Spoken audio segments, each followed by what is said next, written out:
अगर युवाओं की सभा होती तो मैं शुरू करता, हाउ इज द जोश।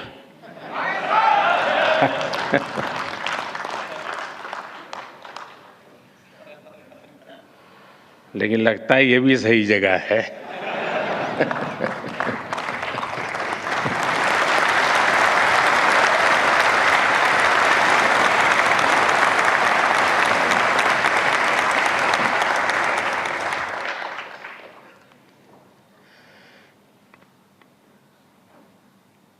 और जब मेरे देश में इस प्रकार से जीवन के हर क्षेत्र में स्थिरता प्राप्त किए व्यक्ति जोश से भरे हुए हो तो मेरा देश कभी पीछे नहीं हट सकता।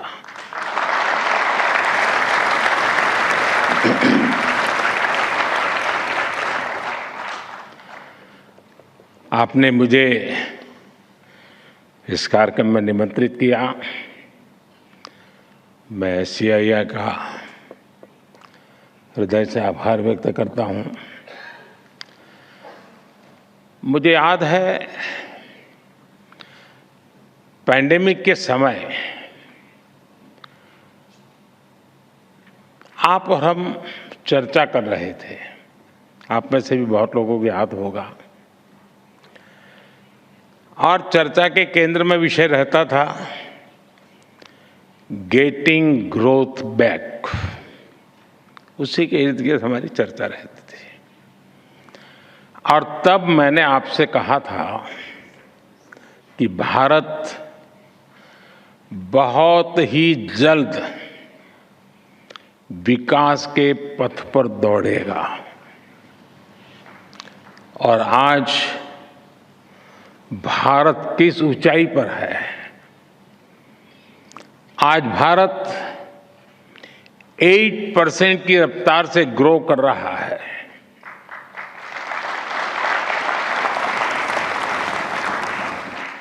आज हम सभी डिस्कस कर रहे हैं जर्नी टवर्ड्स विकसित भारत।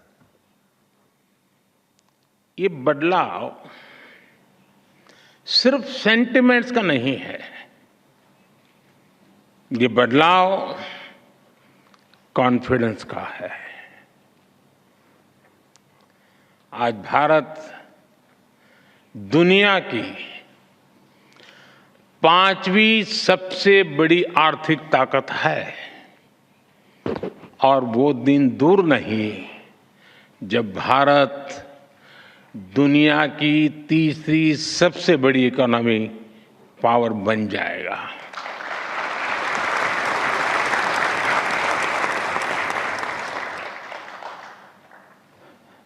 मैं जिस बिरादरी से आता हूं उस बिरादरी की एक पहचान बन गई है कि चुनाव के पहले जो बातें करते हैं चुनाव के बाद भुला देते हैं। लेकिन मैं उस बिरादरी में अपवाद हूं। और इसलिए मैं आपको याद कराता हूं कि मैंने कहा था कि मेरे 3रे टर्म में देश 3रे नंबर की इकोनॉमी बनेगा।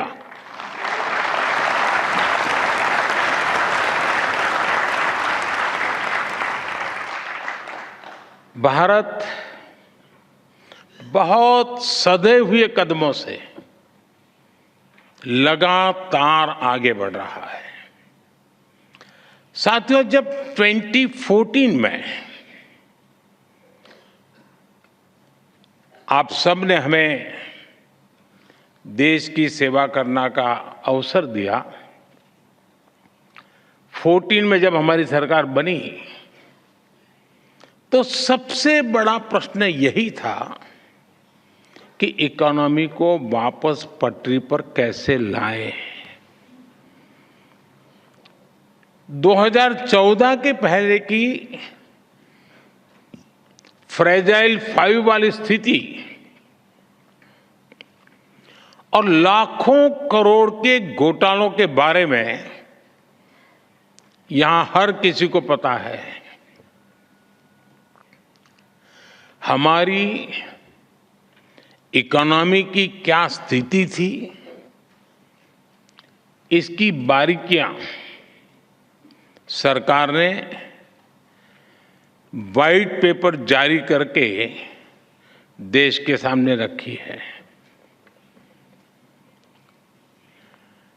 मैं उसके विस्तार में नहीं जाऊंगा, लेकिन मैं आपसे अपेक्षा करता हूं कि आप जैसे लोग, आप जैसे संगठन उस पर जरूर अध्ययन करें, आपके यहां डिबेट करें कि हम कहां खड़े थे और कैसी बीमारियों के शिकार हो गए थे। भारत और भारत की इंडस्ट्री को उस महासंकट से निकालकर हम इस ऊंचाई पर लाए हैं। अभी कुछ दिन पहले ही बजट आया है और मैं देख रहा था, एक अच्छा डॉक्यूमेंट आपका बना है, मैं अभी देख रहा था, मैं जरूर अध्ययन करूंगा उसका। और जब बजट अभी आया है, आप भी बजट की चर्चाओं में अभी भी व्यस्त हैं, तब बजट से जुड़े ही कुछ फैक्ट्स मैं आज आपके सामने रखना चाहूंगा। फ्रेंड, 2013-14 में जब पिछली सरकार का आखिरी बजट आया था, डॉक्टर मनमोहन सिंह जी के सरकार का लास्ट बजट, वो 16 लाख करोड़ रुपए का था, 16 लाख करोड़। आज हमारी सरकार में ये बजट 3 गुना बढ़कर 48 लाख करोड़ रुपया पहुंच गया है।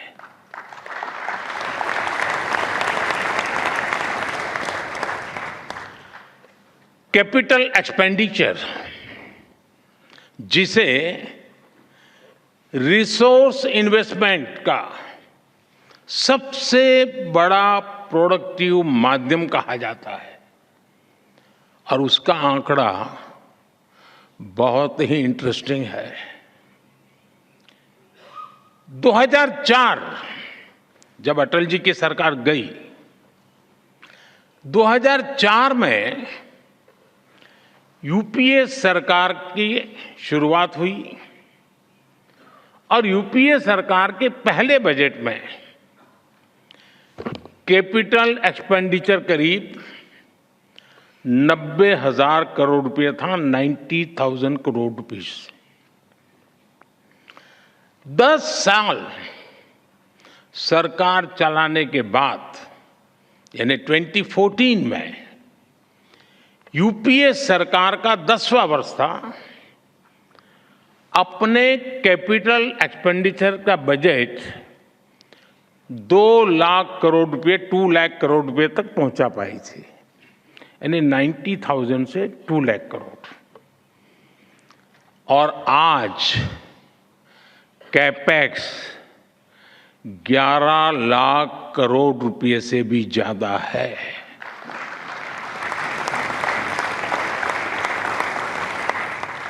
यानी 2004 टू 2014 के 10th ईयर में कैपेक्स किसी तरह दुगुने पर पहुंचा था, जबकि हमारी सरकार में कैपेक्स 5 गुना ज्यादा से बढ़ा है।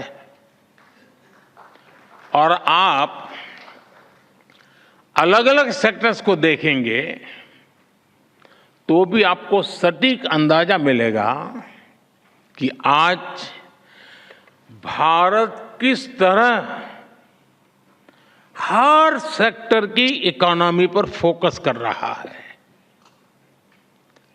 पहले की सरकार के 10 साल की तुलना में हमारी सरकार ने रेलवे का बजट 8 गुना बढ़ाया है, हाईवेज का बजट 8 गुना बढ़ाया है, एग्रीकल्चर का बजट 4 गुना से ज्यादा बढ़ाया है, और डिफेंस का बजट 2 गुने से अधिक बढ़ाया है। और साथियों, हर सेक्टर में बजट में ये रिकॉर्ड बढ़ोतरी और साथ साथ टैक्स में रिकॉर्ड कटौती करने के बाद की गई है। 2014 में 1 करोड़ रुपए कमाने वाली एमएसएमईज को प्रिजम्पटिव टैक्स देना होता था, 1 करोड़। अब 3 करोड़ रुपए तक की आय वाली एमएसएमईज भी इसका लाभ उठा सकती है। 2014 में 50 करोड़ तक कमाने वाली एमएसएमईज को 30% टैक्स देना होता था।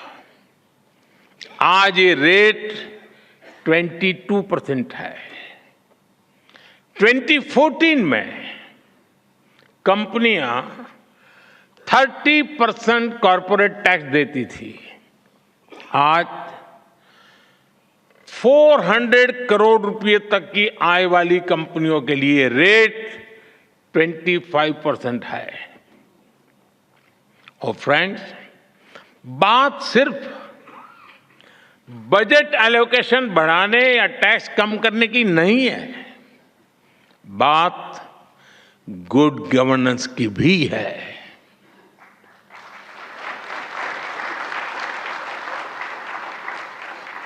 मैं आपको एक उदाहरण देता हूं। अब जैसे कोई कमजोर व्यक्ति होता है जिसका वजन कम हो, लेकिन उसके शरीर में किसी बीमारी के कारण सूजन आए और पहले की तुलना में जरा कपड़े छोटे होने लग जाए, लेकिन क्या उसको हम हेल्दी कहेंगे? क्या वो तंदुरुस्त है ऐसा मानेंगे क्या? वो देखने में भले ही बहुत स्वस्थ लगे, लेकिन हकीकत में तो वो कमजोर होता ही है।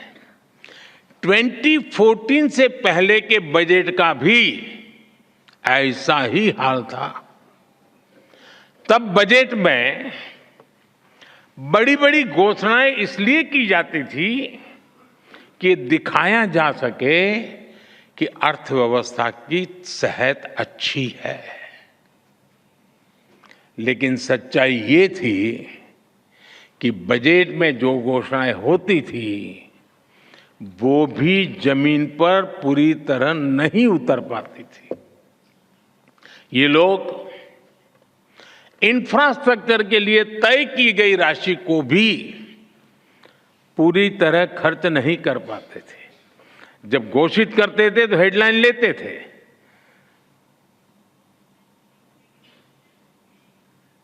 शेयर मार्केट में भी शायद थोड़ी दिखाई देता होगा।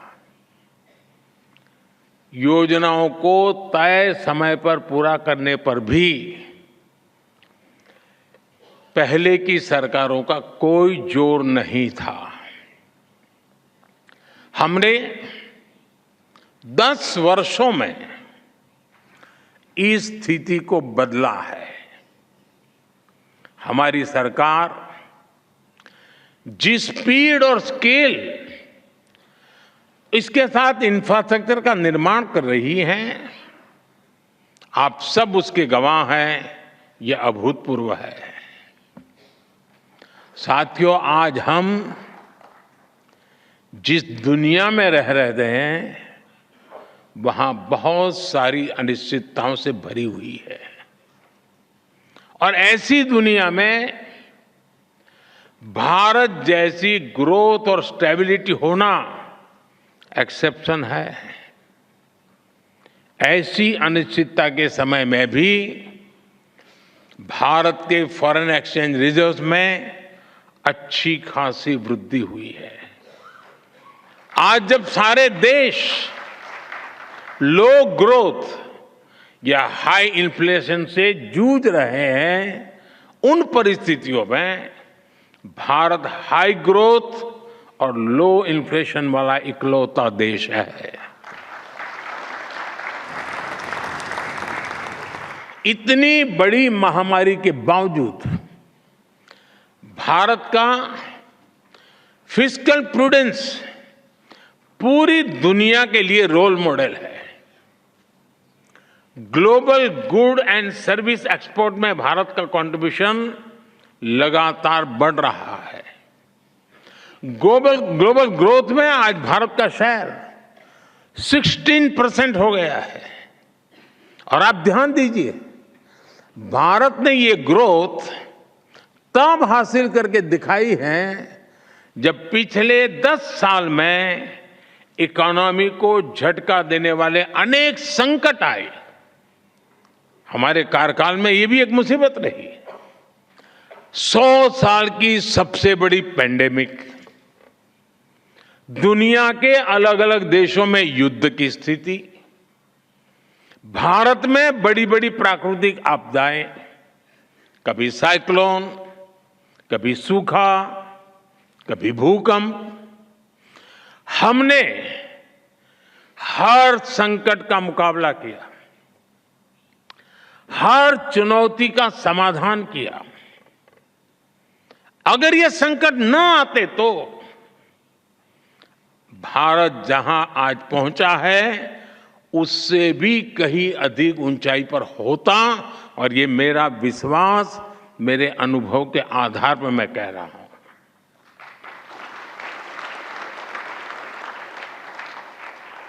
साथियों, आज देश विकसित भारत के संकल्प को लेकर चल रहा है।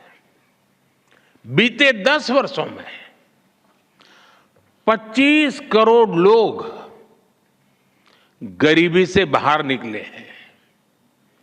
हम देश के नागरिकों की ईज ऑफ लिविंग पर फोकस कर रहे हैं।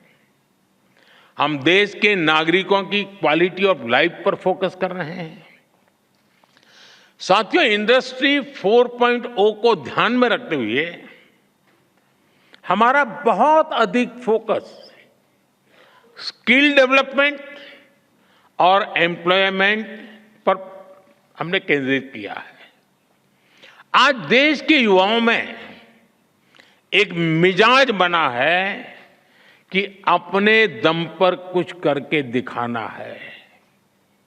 इसमें मुद्रा योजना हो, स्टार्टअप इंडिया अभियान हो, स्टैंड अप इंडिया हो, युवाओं की बहुत मदद कर रही है। मुद्रा योजना से लगभग मदद लेकर के 8 करोड़ से ज्यादा साथियों ने पहली बार कोई बिजनेस शुरू किया है।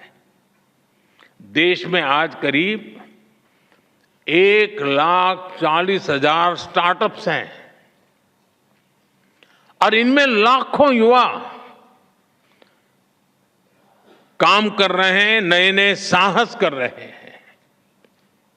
इस बजट में भी जिस 2 लाख करोड़ रुपए के पीएम पैकेज की घोषणा हुई है, चारों तरफ उसकी वाहवाही हो रही है, खूब प्रशंसा हो रही है। इसका सीधा लाभ 4 करोड़ से अधिक युवाओं को मिलने का। ये पीएम पैकेज होलिस्टिक और कॉम्प्रिहेंसिव है। ये टुकड़ों में नहीं है, ये इंटरलिंक है, एंड टू एंड एक सॉल्यूशन है। इसका विजन स्पष्ट है। भारत की मैन पावर ग्लोबली कॉम्पिटिटिव हो, भारत का प्रोडक्ट ग्लोबली कॉम्पिटिटिव हो और सिर्फ क्वालिटी नहीं बल्कि वैल्यू की दृष्टि से भी वो कॉम्पिटिटिव हो। हमारे युवाओं की स्किल बढ़े, उनका एक्सपोजर बढ़े, उन्हें आसानी से रोजगार मिले। इसके लिए हम इंटर्नशिप स्कीम लेकर आए हैं। एम्प्लॉयमेंट जनरेशन करने वाले आप जैसे जो लोग हैं, उनको लार्ज स्केल पर इंसेंटिव मिले, इसका भी हमने ध्यान रखा है। इसलिए ही सरकार ने ईपीएफओ कंट्रीब्यूशन में इंसेंटिव की घोषणा की है।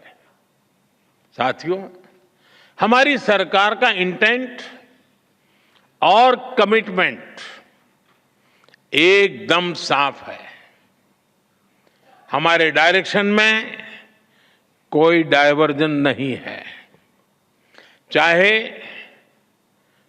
नेशन फर्स्ट ये हमारा कमिटमेंट हो, चाहे $5 ट्रिलियन इकोनॉमी का संकल्प हो, चाहे सैचुरेशन अप्रोच को हम अचीव करने का इरादा लेके चले हो, चाहे जीरो इफेक्ट जीरो डिफेक्ट की बात हो, चाहे आत्मनिर्भर भारत का हमारा दृढ़ संकल्प हो, चाहे विकसित भारत के विराट संकल्प के लिए हमारी लंबी दौड़ हो, हम इसके लिए पूरे फोकस के साथ काम कर रहे हैं। हम योजनाओं को निरंतर विस्तार देते हैं, उनकी प्रोग्रेस की समीक्षा करते हैं।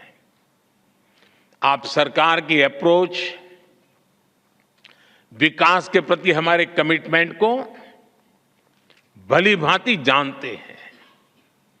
हम हर बार नए माइलस्टोन्स गढ़ रहे हैं।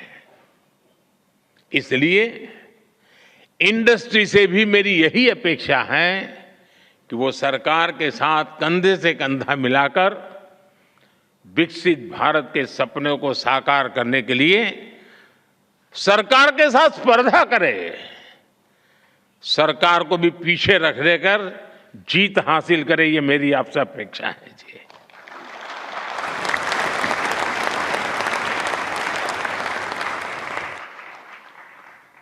पीएम पैकेज की घोषणाएं, ये हम दोनों, चाहे सरकार हो या इंडस्ट्री, ये हमारा साझा दायित्व के रूप में हमें तेज गति से आगे बढ़ाना है। मुझे आप पर पूरा भरोसा है। साथियों, इस बार के बजट का एक और पहलू है जो विकसित भारत की हमारी जर्नी को ताकत देगा। ये विषय है मैन्युफैक्चरिंग। आप सभी ने देखा है कि 10 साल में भारत का मैन्युफैक्चरिंग इकोसिस्टम कैसे ट्रांसफॉर्म हुआ है।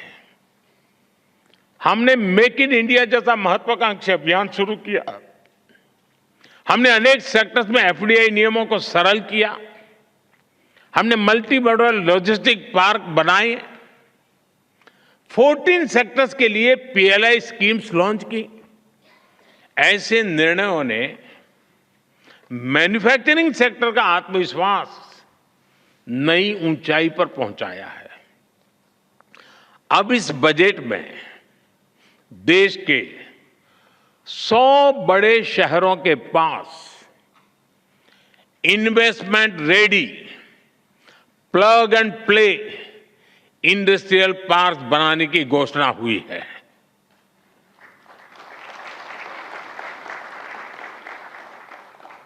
ये 100 शहर विकसित भारत के नए ग्रोथ हब बनेंगे। सरकार मौजूदा इंडस्ट्रियल कॉरिडोर्स का भी आधुनिकीकरण करेगी। हमारा बहुत बड़ा फोकस एमएसएमईज पर भी है। इससे करोड़ों लोगों को रोजगार मिलता है।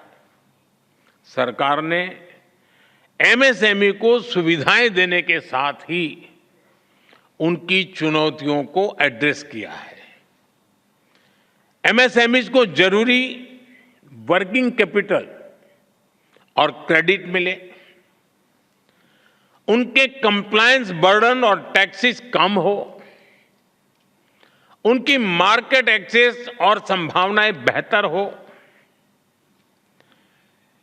एमएसएमईज का फॉर्मलाइजेशन हो। इसके लिए 2014 से ही हमने लगातार काम किया है। इस बजट में भी एमएसएमई के लिए नई क्रेडिट गारंटी स्कीम लॉन्च की गई है।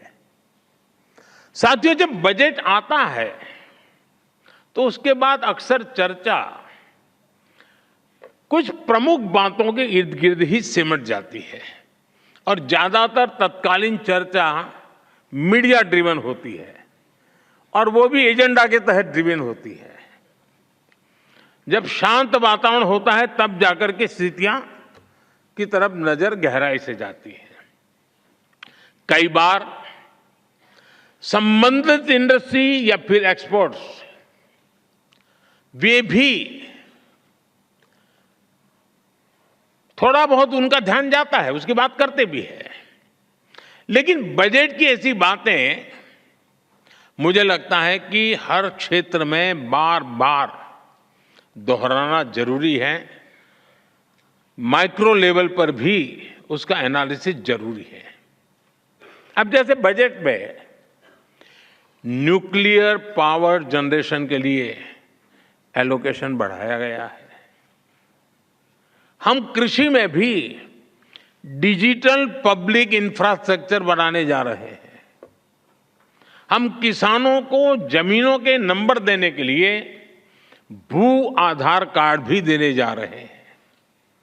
स्पेस इकोनॉमी के लिए भी 1000 करोड़ रुपए के वेंचर कैपिटल की व्यवस्था की गई है। बजट में क्रिटिकल मिनरल मिशन की भी घोषणा की गई है। हम जल्द ही माइनिंग के ऑफशोर ब्लॉक्स के पहले चरण की नीलामी शुरू करने वाले हैं। ये सारे ऐलान प्रगति के नए रास्ते खोलेंगे, नए अवसर बनाएंगे। फ्रेंड्स, आज जब भारत दुनिया की तीसरी सबसे बड़ी इकोनॉमी बनने वाला है तो नए सेक्टर्स में भी संभावनाएं बन रही हैं। विशेष रूप से हमारे सनराइज सेक्टर्स में। आप जानते हैं, टेक्नोलॉजी ही वर्तमान है, टेक्नोलॉजी ही फ्यूचर है। आज जो भी देश सेमीकंडक्टर वैल्यू चेन में अपनी जगह बनाएगा वो भविष्य में बड़ी भूमिका में रहेगा और इसलिए हम भारत में इस इंडस्ट्री को आगे बढ़ा रहे हैं। इसी तरह हम इलेक्ट्रॉनिक्स मैन्युफैक्चरिंग को भी एनकरेज कर रहे हैं। आज मोबाइल मैन्युफैक्चरिंग रिवॉल्यूशन का दौर है। एक जमाने में जो भारत मोबाइल फोन्स को इंपोर्टर था वो आज दुनिया के टॉप मोबाइल मैन्युफैक्चरर और एक्सपोर्टर में स्थान ले चुका है।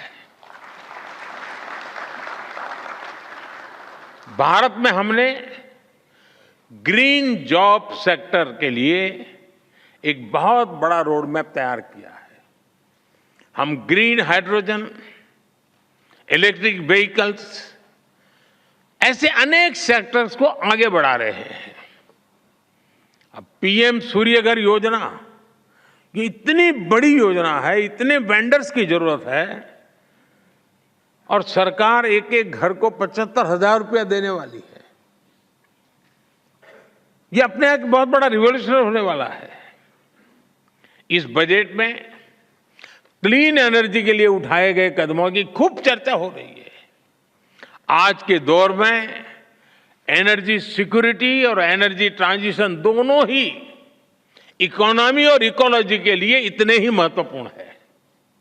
लेकिन इसके साथ ही हम स्मॉल न्यूक्लियर रिएक्टर्स पर भी काम कर रहे हैं।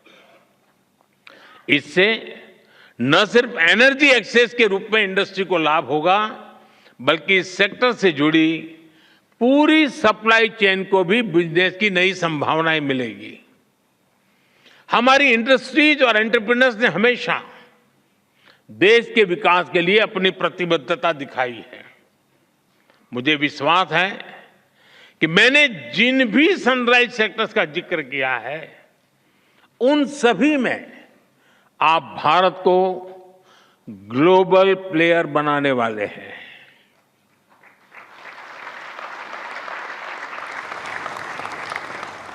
और ये मेरे लिए ग्लोबल प्लेयर शब्द भर नहीं है जी।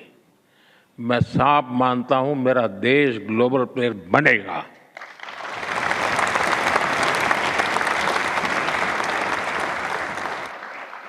साथियों, हमारी सरकार के पास राजनीतिक इच्छा शक्ति की कोई कमी नहीं है और इससे तो आप भी परिचित हैं। हमारे लिए देश और देशवासियों की आकांक्षाएं, उनके एस्पिरेशंस, ये हमारे लिए सर्वोपरि है। मैं इंडस्ट्री को, भारत के प्राइवेट सेक्टर को भी विकसित भारत बनाने का एक सशक्त माध्यम मानता हूं।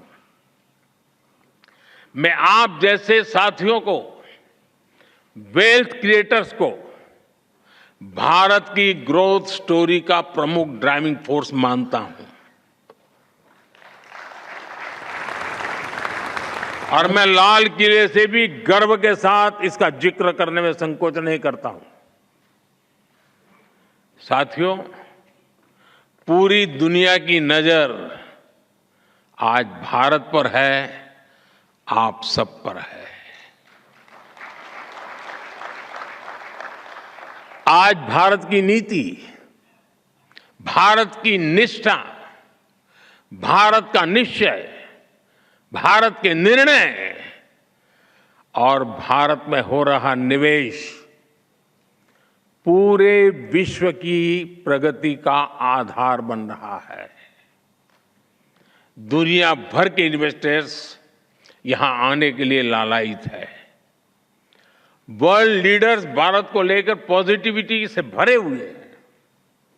ये भारत की इंडस्ट्री के लिए बेहतरीन मौका है, गोल्डन चांस है। हमें इस मौके को गंवाना नहीं है। मैंने नीति आयोग की बैठक में भी, अभी जब मुख्यमंत्रियों से मीटिंग हुई तो मैंने उनसे कहा है कि इन्वेस्टर फ्रेंडली चार्टर तैयार करे हर राज्य। राज्यों के बीच एक हेल्दी कंपटीशन हो इन्वेस्टमेंट को आकर्षित करने के लिए। और मैं नहीं चाहता हूं कि मेरे देश का एक भी राज्य पीछे रह जाए। निवेश के लिए नीतियों में और स्पष्टता लाएं, बेहतर माहौल बनाएं, गुड गवर्नेंस का एहसास हर कदम पर होना चाहिए ताकि निवेशक देश के हर राज्य में जा सके। साथियों, मैं गत 10 वर्ष के अनुभव के आधार पर और विश्व की स्थितियों को बारीकी से जानने के बाद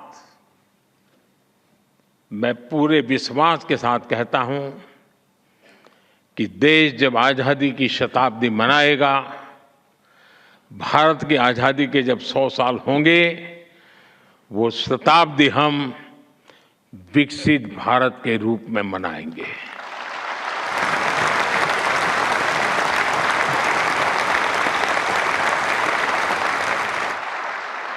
हम गरीब देश के रूप में आजाद हुए थे, हम लूट चुके थे।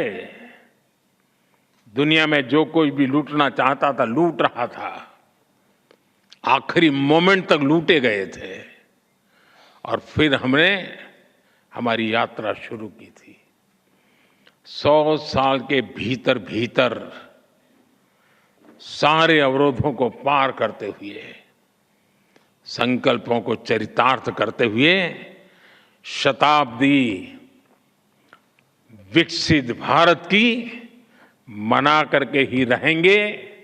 हम रहे न रहे, हमारी पीढ़ियां आने वाली विकसित भारत को गर्व से जिए, ये सपने लेकर चलना है।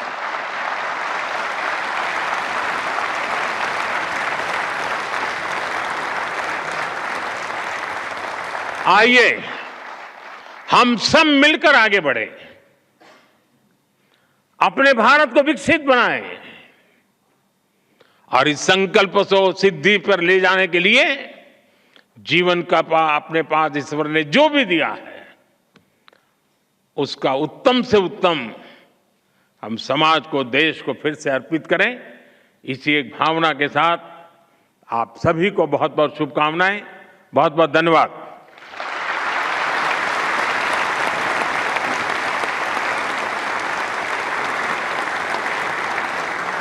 Thank you, Honorable Prime Minister, sir, for your leadership and your guidance. Ladies and gentlemen, kindly remain in your places until the Prime Minister and other dignitaries have left the hall.